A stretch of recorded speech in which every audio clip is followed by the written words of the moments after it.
I always thought urban legends were just that, stories people told to scare each other on dark nights. You know, tales passed around campfires or whispered in hushed tones at sleepovers. But that all changed the night me and my friends decided to play the midnight game. It began on a chilly October evening, the kind where the wind howled through the empty streets, rattling windows and stirring dead leaves into frantic dances. I was 16 then, restless and looking for something thrilling to break the monotony of our small-town life. My friends Jason, Emily, and Marcus were just as bored. That night, boredom pushed us to the edge. Jason was always the one with a phone full of weird internet finds, creepy rituals, haunted places, and things people swore were real. He showed us the midnight game on his screen, describing it like it was some sort of dare. The game was a ritual supposedly used to invite a dark spirit into your home. If you survived until 3:33 a.m., you won. If you failed, they dragged you into the darkness forever. Of course, none of us truly believed it. It was just a game, right? Jason dared me to go first. "You always talk a big game, Ethan," he said with a smirk. "Let's see if you've got the guts." I said I'd do it, but then he had another idea. Why not all play at once?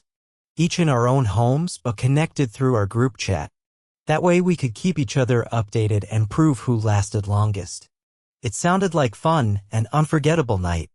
The rules were simple but felt unnervingly specific. Write your full name on a piece of paper. Prick your finger and drip your blood on it. At exactly midnight, knock on your front door 22 times. Open the door, let the entity in, then close it. Light a candle and carry it around your house. If the candle goes out, relight it within 10 seconds. Survive until 3:33 a.m. Easy enough, except for the part about inviting a dark spirit in. I prepared my paper carefully. My name, Ethan, was written in blue ink. I poked my finger with a needle Jason brought, watching the bright red drop fall onto the paper. Felt oddly heavy, like I was sealing a contract I didn't want to sign. The house, my sanctuary, suddenly felt different. Colder, heavier, like a breath had been taken out of it. The shadows in the corners grew darker.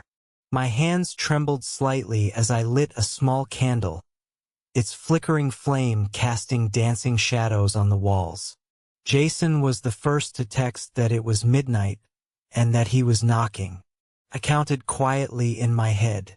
22 knocks, I whispered, rapping each tap on the wooden door. The echo bounced down the quiet hallway. I opened the door, felt a rush of cold air like icy fingers brushing my face, and slammed it shut.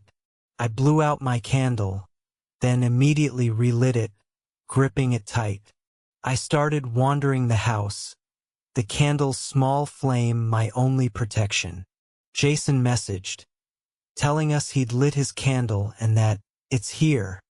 Emily replied saying she heard something outside her window. Marcus shared that the basement was freezing cold and that his candle was flickering. The minutes dragged. The house creaked and groaned, every tiny noise amplified in the silence. I passed the basement stairs, and my candle flame flickered wildly. For a second, I thought I saw a shadow crouched in the darkness. But when I blinked, nothing was there. My breath caught in my throat. Jason texted that his candle just blew out and that he was relighting it. Emily whispered back about the whispers all around her, but she couldn't understand the words. Marcus said his door slammed shut behind him and there was no one there. My own candle flickered again. A sudden chill ran down my spine. I heard slow, deliberate breathing behind me. I didn't dare turn around. Emily's messages came through frantic and fast, telling us about a tall black figure standing by her bed. Jason's phone suddenly went silent. Marcus simply sent one word. "Help." My phone's screen flickered and died. The candle was all I had now. I moved toward the front door, planning to end the game early, but my candle went out. Panic rose like ice in my veins. I scrambled to light it again, trembling. A cold hand gripped my shoulder. I spun around, nothing. Then a whisper close to my ear, cold as death, "You shouldn't have let me in." I ran through the dark house, candle shaking wildly, almost out again. Finally, I reached the door and knocked 22 times, this time to banish the entity. I opened it, shouted, "Leave," and slammed it shut. The clock ticked toward 3:33 a.m. I waited, heart pounding, breath shallow.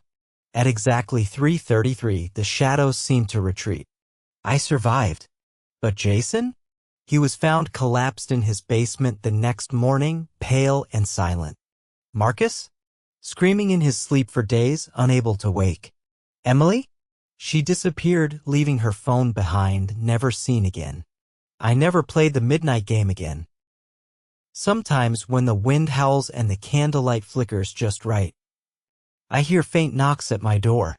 After that night, I couldn't shake the feeling that something had followed me home. For days, every shadow in my room seemed to shift unnaturally. My candlelight flickered even when there was no breeze. I'd hear faint knocks on my door, sometimes when no one was outside. I tried calling Jason and Marcus, but Jason never answered his phone. When Marcus did pick up, his voice was strained and cracked like he hadn't slept in days. "Ethan, you need to stop. Whatever the thing is, it's still here." Emily's disappearance haunted me most. Police found her apartment completely undisturbed except for her phone, which was on the floor, screen cracked, and still logged into our group chat. Her last message was chilling, "It's in the room with me." Weeks later, Jason was admitted to a psychiatric hospital.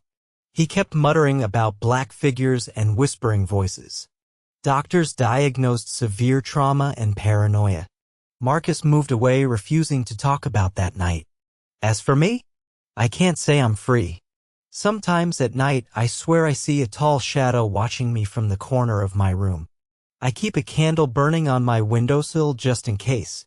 The midnight game wasn't just a game. It was a gateway. And once you invite it in, it never really leaves. I don't tell many people what happened. Most would call it superstition or an elaborate prank gone wrong. But I know the truth. And if you ever feel the urge to play the midnight game, don't. Because some doors, once opened, can't be closed.